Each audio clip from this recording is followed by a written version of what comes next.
financial confidence for your hip pocket. Money is really just energy. Thanks for checking out It's All Money.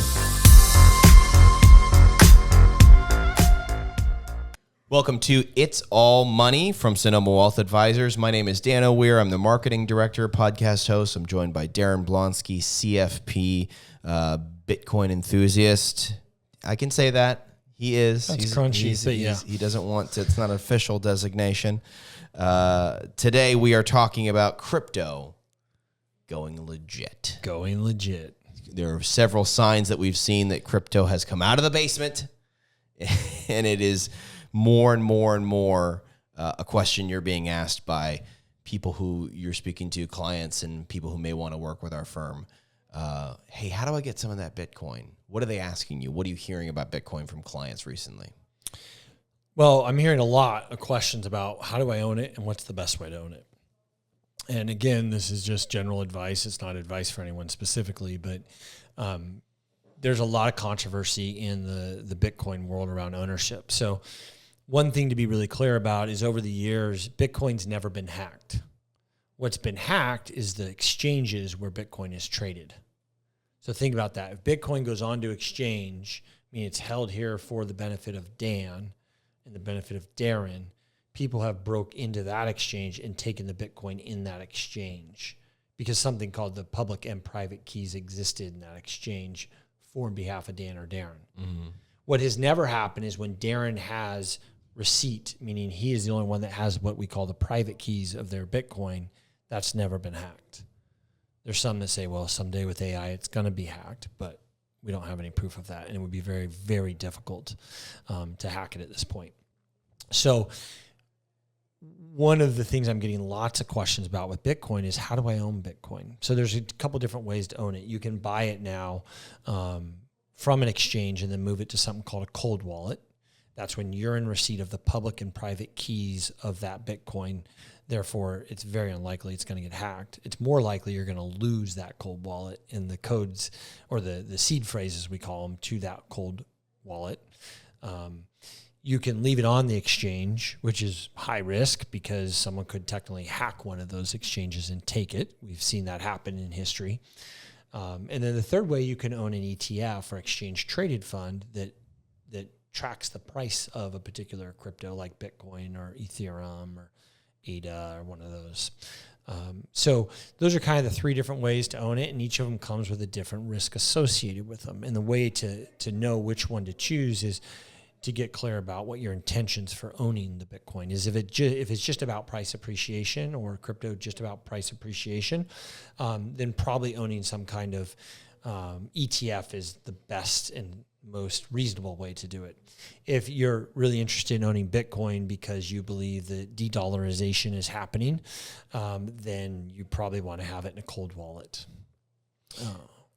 In the time that you have been following and owning Bitcoin, what is different now? Because this episode is about crypto going legit. I can go to a major trading platform now and basically get a Bitcoin ETF. The first Bitcoin you ever bought was purchased how? On exchange. So like on an exchange, I bought that Bitcoin there. Which exchange? Can we say the name? Coinbase? Yeah. So Coinbase. And then I use a thing called Swan Bitcoin now, where I'm literally just buying Bitcoin every Wednesday at the same time, certain amount of money. So there's different. But at the time, the website as I've been to some of these exchange websites, they look insane. Like the sites. Yeah. Like it looks like you're going into like the dollar store of like financial products versus at the time versus if I was to buy on, a major trading platform. It felt kind of like. Well, you can buy now, and like I think even Schwab is now allowing you to buy crypto on it, or they're about to, or they said they're going to. I don't know if you can yet, but like a lot of them. So what's been happening is the network effect has been happening. The network effect is when there's more people that look at it, they start saying, "Oh, this is going to be legit," and then it legitimizes it, and then it gets infrastructure built within the financial system to be able to buy and sell it. What was happening in the previous administration is they were fighting against that legitimacy. and making it very difficult to own things, making it very difficult for people like our institution to own it for our clients because we didn't know what the regulatory frameworks are.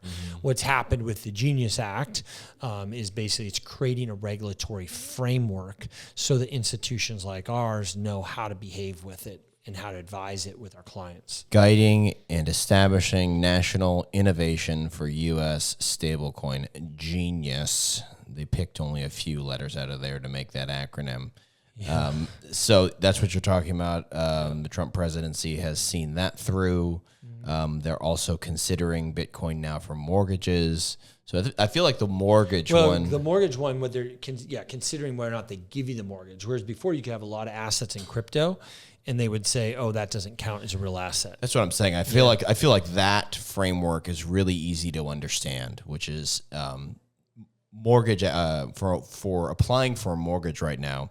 Let's say that you had $200,000 in Bitcoin in 2020. If you had $200,000 in Bitcoin and you went, "Hey, I have this amount of cash, I have my job, and I have my Bitcoin," they would go, "Well, if you want that Bitcoin to be considered for your mortgage, you got to turn that into dollars, and then those dollars can be considered, in which case you take a capital gains hit. But now you don't have to convert it. You can just leave it as the Bitcoin."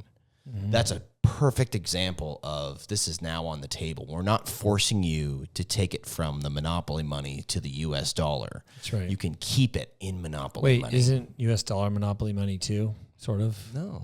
Monopoly Really? money, yeah. No, Let's monopoly debate that, money's Dan. big. Yeah. Monopoly money's coming along. This is Yeah. a new type of stable Okay, coin. It's okay, paper coin. You don't know about paper coin? Yeah. Well, there's other coins too, but yeah. That to me is a perfect example of the legitimacy. Now this is they're not forcing you to run it back through the Rube Goldberg machine to get it back into dollars. You can leave it in the digital format. Well, and you see big institutions like Schwab and BlackRock and Fidelity, who's been doing it for a long time, Franklin Templeton, really getting involved in dealing with cryptos and having ways for people to buy them, sell them. They're interested now, which this is another thing we talked about. We talked about how there's extended trading hours coming now for the regular stock market.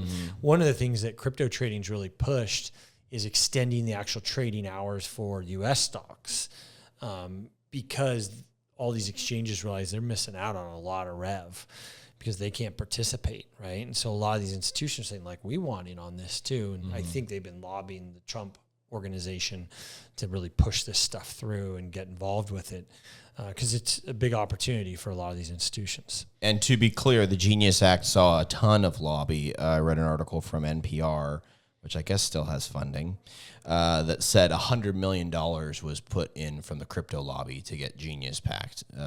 So clearly this was very important to the crypto industry to try to get this framework in place. You mentioned companies, big companies, which offer a Bitcoin ETF, BlackRock, Fidelity, Franklin Templeton. I mean, just among a few of brand names that people might recognize. Countries and whole countries are working on strategic Bitcoin reserves, and not small ones, not micronations. The United States technically has one with some they've already seized, and they're looking at building a bigger one. What's interesting, it was just disclosed that the Biden administration sold most of that. Really? Yeah, they sold most of it on the way out last year, and so the Trump administration was really not happy about that. And Shocking. It caused all this oh my gosh, well, maybe the government's not going to really engage with it, and then price volatility kicks in. Interesting. So the UK has some from seizures. China is said to have already a strategic Bitcoin reserve, although that's according to China. Countries which are considering reserves.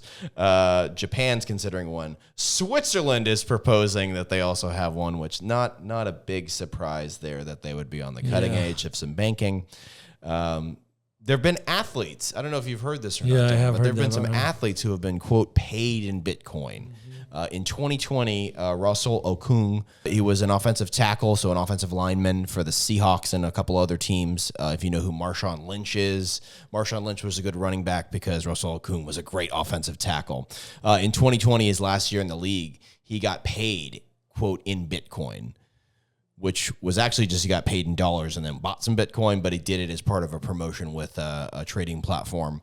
So he put $6 million in Bitcoin in 2020, which is now worth $20 million. Yeah. So I think a good investment for him. A few other athletes have also done the same, but I actually think that you will start to see more payments in the currency itself. So not doing a runaround, not getting paid in dollars and then putting it in Bitcoin, but as more and more people have it, the payment will just happen in Bitcoin.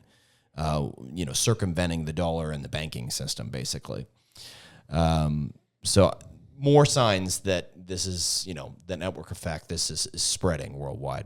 Well, and I think what's even for sure more spreading in perhaps Bitcoin or Ethereum or ADA or XRP, what's really coming into,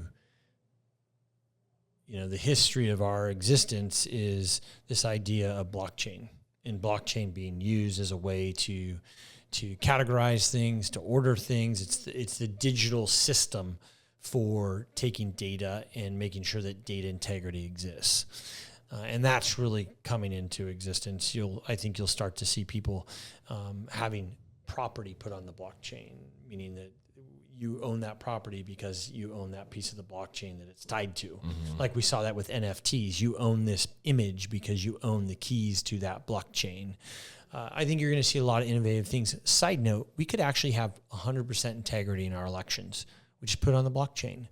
The solution's already there. Both sides don't want the solution, though. Just FYI. And another tinfoil hat moment for you. But so the point being is it's coming into Advent. It's an asset that people need to take serious. It's for real. It's here to stay. I don't think it's going anywhere at this point. We do have some clients that have an aversion to it, and that's fine. But the reality is it's happening, and it's here, and it is an important asset to consider in anyone's portfolio. Speaking of growth, this is just looking at 2023 to 2024 growth of crypto ownership. This is from Visual Capitalist. In Asia, there's a 22% increase. In America, a 39% increase. In South America, 117% increase in the number of people who are owning crypto just by region. So you're seeing that growth happen. I'm trying to think of a comp. I'm trying to send it back 50 years and think of what is something new that came onto the market that was new and different. I mean, would it be the advent of stocks instead of just holding cash? I mean, think about the cell phone, right? Like, I remember 15 years ago, a cell phone, it was like, oh, I don't really want a cell phone. It's a leash. It's, something that people can get me. I'll just call, use the payphone but now it's like, I run my life on this thing, right? Like, and you have no choice. You have no choice. Because if you opt out of a cell phone, like, how do you even do that? You have to have something now because there's no physical lines left. And I think that's the similar thing where crypto's headed. Like, it's not far out where you can't, you opt out, you're disadvantaged severely. This is a side note, but back in the 90s, my grandfather had a boat. He lived down in Los Angeles, and he used to go down to the boat. And a huge problem my grandma would have would be she'd try to call him, but there's no way to get to him on the boat. And so my dad... That was probably strategic. Well, my dad, trying to be a great son, he goes through, because we live up here in Northern California, he goes through all this trouble from Northern California, buy a pager for his dad down in Southern California, and we made it happen, and they opened it up, and we were on the phone with him, and he opens it up, and he goes, "What's this?" And my dad's like, "It's a pager. Grandma can get a hold of you now on the boat." He was not happy. We couldn't figure out why. I was like, oh, he wasn't going to the boat to work. Yeah. He was going to get away. Yeah. So, I don't know that he'd be loving Bitcoin either. Yeah. But it's just something you have to deal with. It's part of what's going on with the change. Blockchain, Bitcoin, all these things, it does create an opportunity for more accountability financially. Like, it becomes very hard to fake things, and going to this stable coin, one of the big pushes behind Bitcoin is the U.S. government. The only reason we're not in a complete and absolute depression right now is because the government can still print. They're printing and printing to stimulate and keep this economy going. And given what I'm seeing in the data with things decreasing, like unemployment going up, but then other economic indicators going down, you're about to see round 1,000 of print, baby, print. Brr, as we call it. It's just going to start ripping again. And the thing with Bitcoin is there's only ever going to be 21 million. And that's what part of the value is. There's scarcity there. There's built-in scarcity. There's no scarcity US dollar. And so as the government just starts printing, eventually the wheels come off the bus and there's too many dollars printed. And then you'll see a quick pivot to things like Bitcoin. Last thing out the door, because we've just spent the whole episode talking about how this is growing, it's expanding, it's new. You've just said print, baby, print. So you got to stick with something that has a fixed supply. And yet, breath, how do we as a firm and how do you advise your clients to see Bitcoin and crypto? As a firm, we look at it as just another asset, right? Like we're not going to buy into the de-dollarization argument. Like that's could be real or not real. We don't know.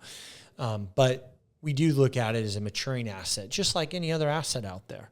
It's a digital asset. And just like you own some stocks, just like you own some bonds, just like you own some real estate, some gold, some natural resources, there's digital commodities and digital assets that you should think about owning or considering your portfolio. We think they're an important part of a well-balanced and diversified portfolio. If someone is watching this and they have questions, are you able to advise them and talk to them about the crypto space? Absolutely. Yep. Just reach out. Just reach out. SonomaWealth.com is where you can reach out and take our free wealth analysis. If you're new to our firm, if you're one of our clients, thank you so much for checking this out. We hope this has been educational to you. That's why we make these shows. And also, I mean, you want to hang out with us, I think. No, you just wanted the information. That's great too. SonomaWealth.com. And thank you so much. Way to make it awkward, Dan. Thank you so much. It's my gift. Thanks for checking out the show. Thanks for watching and listening to It's All Money. We hope today's episode shared information to increase your financial confidence. Now is the time in the show for the voiceover with a bunch of words at the end. Listen close though. You might find out something you didn't know. It's All Money is powered by Sonoma Wealth Advisors. Sonoma Wealth Advisors helps individuals and families in Northern California and across the country with building, managing, and sustaining wealth. Sonoma Wealth is a comprehensive, holistic finance solution, offering financial planning, asset management, tax planning, 401k solutions, and appropriate insurance. Take our free wealth analysis now at SonomaWealth.com. If you haven't already, like and subscribe to It's All Money on YouTube, Spotify, and Apple Podcasts. It's All Money features human hosts, musicians, editors, video crew, and voiceover talent. Video production by Fours Media in Rohnert Park, California. Online at FoursMedia.com. Music by Neon Beach, Sparkle Rising on Soundstripe. Voiceover by me, Dano. Thank you for listening to the very end. We appreciate diligent viewers and listeners. Fermata Advisors, LLC is registered as an investment advisor with the SEC and only transacts business in states where it is properly registered or is excluded or exempted from registration requirements. This content was produced by Fermata Advisors, LLC, DBA Sonoma Wealth Advisors, DBA Fermata 401k, DBA Fermata Tax. The opinions expressed by Fermata Advisors, LLC on this show are their own. Information presented on this program is believed to be factual and up to date, but we do not guarantee its accuracy, and it should not be regarded as a complete analysis of the subjects discussed. Discussions and answers to questions do not involve the rendering of personalized investment advice, but are limited to the dissemination of general information. A professional advisor should be consulted before implementing any of the options presented. Information presented is for educational purposes only and does not intend to make an offer or solicitation for the sale or purchase of any specific securities, investments, or investment strategies. Investments involve risk and, unless otherwise stated, are not guaranteed. Information expressed does not take into account your specific situation or objectives and is not intended as recommendations appropriate for any individual. Viewers and listeners are encouraged to seek advice from a qualified tax, legal, or investment advisor to determine whether any information presented may be suitable for their specific situation. Past performance is not indicative of future performance.